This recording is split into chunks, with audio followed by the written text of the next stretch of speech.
Olá, boa noite. Seja bem-vinda, bem-vindo e bem-vinde ao Sinapse CL desta sexta-feira. Sim, sextou, dia 22 de dezembro de 2023, César. Uma ótima noite para você. Boa noite, Hobbs. Boa noite, CLers. É isso aí. Chegou o fim do ano, Natal. Passou rápido, né, Rô? Muito. Voou. É. Vamos fazer o seguinte? Fechar o Sinapse de 2023 em grande estilo? Opa! Porque vem aí, ó, Christian Dunker. Autor, psicanalista, professor, podcaster, youtuber e o melhor, ó, palmeirense praticante. Christian, seja bem-vindo. Estiquei o tapete verde para você. É verde. É verde para todos nós. Um prazer estar com vocês, Rob, César, o pessoal do ICL. Vamos lá para uma conversa nesse tapete verde.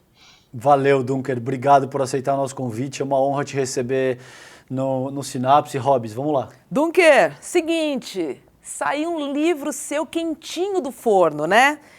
Psicanálise é bobagem. Eu já vou logo te perguntando. Psicanálise é ciência ou é bobagem?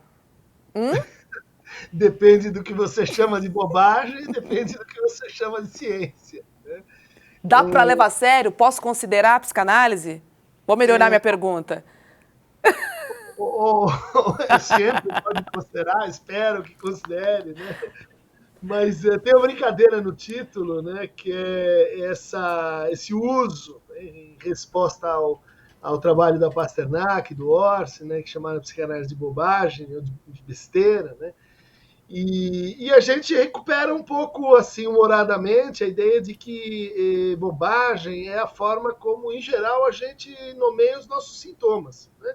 É uma coisinha à toa, não é importante, é uma bobagem, é só uma bobagem que se repete na minha vida, que manda na minha vida, que eu não sei direito de onde vem, portanto não sei como mandar embora. Né? E é uma forma que... Bom, desde lá do paciente do Freud, o pequeno Hans, né, ele tinha medo de cavalo, e ele dizia, isso é a minha bobagem, né? Deixa em paz a minha bobagem. Então a gente leva a sério a bobagem. Para começar, a gente escuta a bobagem, a gente dá alguma cidadania para aquilo que outros desqualificam como bobagem. Quanto à psicanálise como ciência, eu diria assim, que sim, ela é uma ciência humana, ela é uma ciência que tem os seus quesitos de cientificidade, mas ela é também uma crítica, né, do discurso da ciência enquanto, vamos dizer assim, um discurso capaz de explicar todas as dimensões, né, da experiência humana, e principalmente do discurso da ciência quando ele é atravessado por interesses, por ideologias, por lógicas que ficam opacas, né, por trás do resultado final, produzindo uma autoridade que, no fundo, vai além do que seria justo e coerente com as suas próprias premissas. Né? E vamos combinar, né? A ciência explica muita coisa, mas não explica tudo.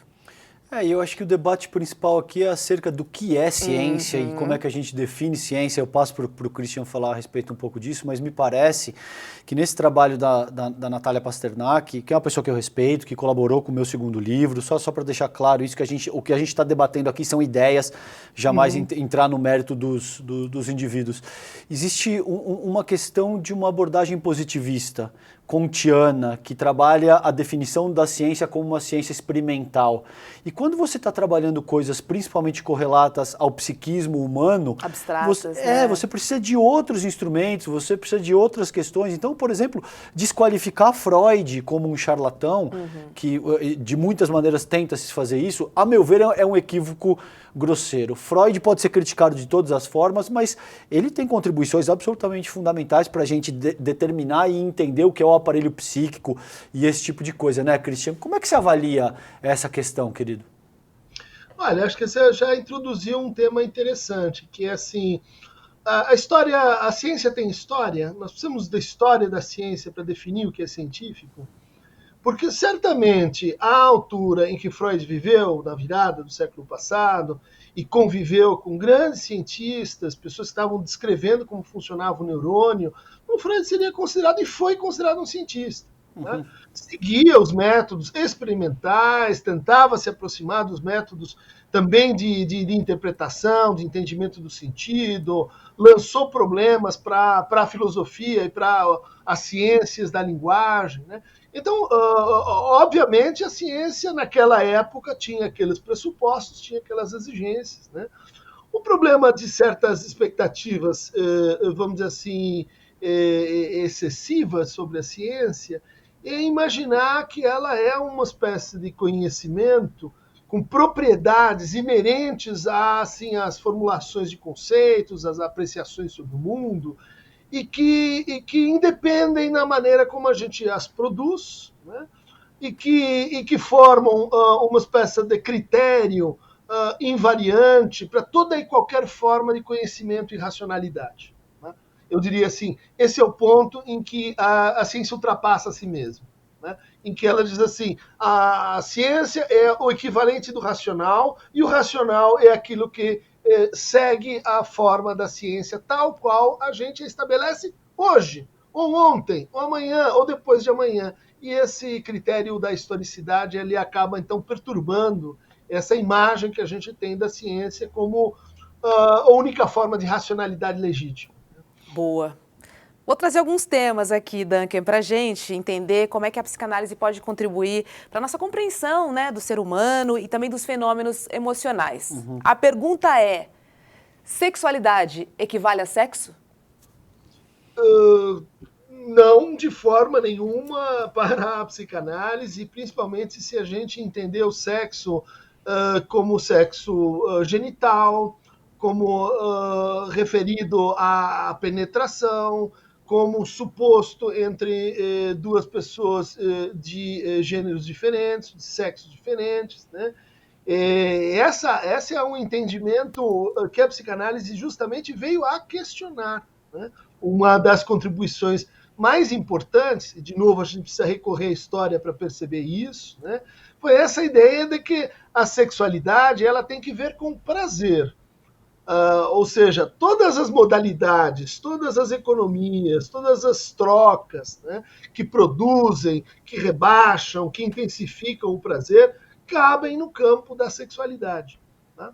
O segundo ponto é que a sexualidade, então, ela vai passar por aquilo que a gente chama assim de corporal, né, as nossas zonas erógenas, como diria o Freud, mas ela vai ser também algo que depende sumamente das nossas fantasias, das nossas palavras, daquilo que a gente produz como sentido e interpretação sobre o mundo. A sexualidade ela não tem uma finalidade reprodutiva, ela tem e gera uma série de problemas, né, que estão muito além daquela simplificação básica, né, em que a gente vai discutir o sexo como um predicado da espécie necessário para que ela continue e assim por diante. Né? Essa libertação da sexualidade em relação ao sexo é uma tarefa, um ganho, um avanço para o qual Freud contribuiu. Não sei para vocês. Para mim, as preliminares são muito mais interessantes Claro. do que o que vem depois. Exatamente por isso. Claro. E acho que é um conjunto, né? E de muitas maneiras a gente tem uma certa dificuldade de trabalhar esses temas, principalmente homens, viu, Rô? Porque remete, a expressão da virilidade remete a uma categoria que te constitui. Então toda vez que você precisa trabalhar com questões correlatas a sexo, isso é super difícil para os homens, a gente fica super sensível. Entre vocês também? Também, eu diria, também. Mas principalmente quando o homem ele se sente exposto naquilo que afeta a sua virilidade, entende? Se você precisa trabalhar temas que, por exemplo, que remetem a broxar, a falhar, isso é extremamente difícil, porque principalmente numa sociedade que te avalia, e o Dunker fala muito disso também, né? Homens não brocham, né? Não é isso? É, exato, mas numa sociedade que te avalia, o Dunker, eu passo para ele porque esse é um tema interessante que a gente pode explorar. Num modelo de sociabilidade que te avalia através da tua performance o tempo todo, que te compreende como mercadoria o tempo todo, é óbvio que você não tem margem para lidar com as tuas falhas, com as tuas fraquezas, e é óbvio que ao não poder entrar em contato com isso, você também tem muito mais problema para elaborar as tuas dores, dores, o teu sofrimento e crescer com base no uso da tua experiência, né, Christian? Gostaria que você falasse um pouco. Isso tem a ver com o próprio modelo de sociabilidade que o capitalismo, que a sociedade atual organiza, inclusive, né? Uhum. E em vários níveis, né, César? A gente pode dizer assim, no nível de restrição de prazeres, né? Então, prazeres anais para um homem, não. Isso rebaixa a masculinidade dele. Sim. Né? Prazeres passivos, isso não. A masculinidade está associada com ser ativo. E veja como isso produz hierarquia. Né? Então, o outro ou a outra tem que estar numa posição passiva. E essa passividade vai, então, justificar ou ensejar dominação, formas de poder, formas de reconhecimento específicas, que vão aprisionar as subjetividades em modelos, em esquemas de uso dos prazeres, que, no fundo, serão assim nocivos para todo mundo. Né? É o que o Freud, o que a psicanálise chama de recalcamento ou de repressão. Né? Tanto no sentido de impedir certas modalidades expressivas da nossa subjetividade, quanto coagir. Né? Se você é homem, o que você tem que fazer? Você tem que performar dessa maneira, inclusive ser violento, inclusive ser agressivo, inclusive ser orientado para assim, ser o provedor da casa. Se sair daí, você tem um problema. Né? Para manter-se sempre inclinado para o sexo, e aí no sentido redutivo de sexo também. Uhum. Né? Todo esse conjunto de exigências, ele é como você colocou. Para que isso tudo? Por que as ditaduras, os sistemas totalitários sempre se interessam em coibir e atacar as expressividades não heteronormativas, genitais e etc.? Bom, porque tem algo ali na sexualidade que tem que ver com o controle, né? Com a dominação. Tanto o controle de si, né? Essa, vamos dizer assim, habilidade que você espera do homem, né? Ela tem que ser controlada, ela não pode expressar emoções, reter sentimentos, ao passo que a mulher, bom, já espera que ela então se manifeste e a gente imputa a ela menos racionalidade, porque ela é o que mais afetiva, e essa partição, né, dos gêneros, ela serve à dominação e, em última instância, às trocas mercantis, né? À exploração, à resignação da gente diante da pouca liberdade que o outro nos concede, mas que nós nos concedemos também. Isso antes de te passar, Rô, a meu ver, isso remete à tua primeira pergunta. Essa é a beleza e essa é a importância da psicanálise, que assim como a filosofia, por exemplo, te ajuda a refletir acerca da própria condição humana. Essa é a beleza e por isso eu entendo que sim, a psicanálise é uma ciência linda, porque ajuda com esse tipo de ferramenta para que você seja capaz de refletir e compreender a própria condição humana de diferentes formas. E aí eu vou emendar, já que você falou em condição humana, né? Dunker, como é que a não compreensão humana pode influenciar na forma como lidamos com a política? A incompreensão humana, Uhum. eu diria que as formas mais reduzidas, mais bárbaras, né, de dominação, as formas menores de políticas, menos democráticas, elas são sempre refratárias à experiência da compreensão. Né? Seja a autocompreensão, seja a compreensão do outro como diferença. Né?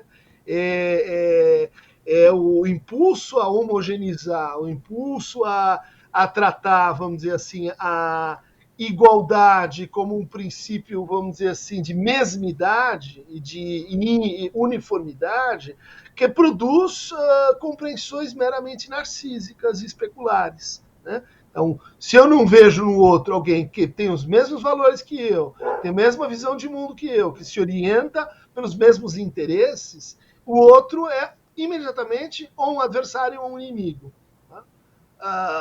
Falando em Hobbes, né, todos contra todos, e a guerra que a gente vai produzir a partir desse estado de incompreensão induzida, de intolerância induzida, de recusa à alteridade, é a força pela qual muitas dominações operam. Né? Por quê? Entre outros efeitos, vamos dizer assim, da dominação, tá a ideia de que você não deve tolerar alteridades internas. Né? Ou seja, você deve se comportar como um indivíduo unidimensional, senhor das suas vontades, soberano da linguagem, né? E tudo aquilo que questiona isso, que é, opa, a sexualidade às vezes aparece onde não devia e como não devia, para este indivíduo. Opa, tem deslizes, tem sintomas, tem Sentimentos. Opa, tem sentimentos, não pode ter, né? Tem sentimentos, né, que são, vamos dizer assim, distópicos, que não combinam com o meu gênero, com a minha posição de classe, com raça. Bom, esses sentimentos, eles vêm de onde? Vêm do inconsciente. Né? Quer dizer, no fundo isso que a gente chama de inconsciente. Né? Não é que eles têm uma origem lá num outro lugar transcendental, é simplesmente a forma como a gente nomeia esse outro que nos habita. Uhum. E que se você começa a martelá-lo, você começa a policiá-lo, discipliná-lo, dali a pouco você vai fazer o quê? Ter essa relação com o outro também. Com o seu filho, com sua mãe, com o seu empregado, com os outros. Né? E isso torna assim, a psicanálise uma parte, né, dessa tradição, pelo menos a tradição ocidental, de crítica de si mesmo, né? Da crítica da identidade de si, da crítica do indivíduo, né? Enquanto esse sujeito soberano que age, né, racionalmente em relação aos seus próprios interesses. Uhum. Não, ele não age assim, ainda que você quisesse, ainda que você sonhasse que deveria ser assim. Uhum. Curioso, né? A gente ouvindo ele falar, eu vi a política, né? Eu vi os dois lados da política se apresentarem.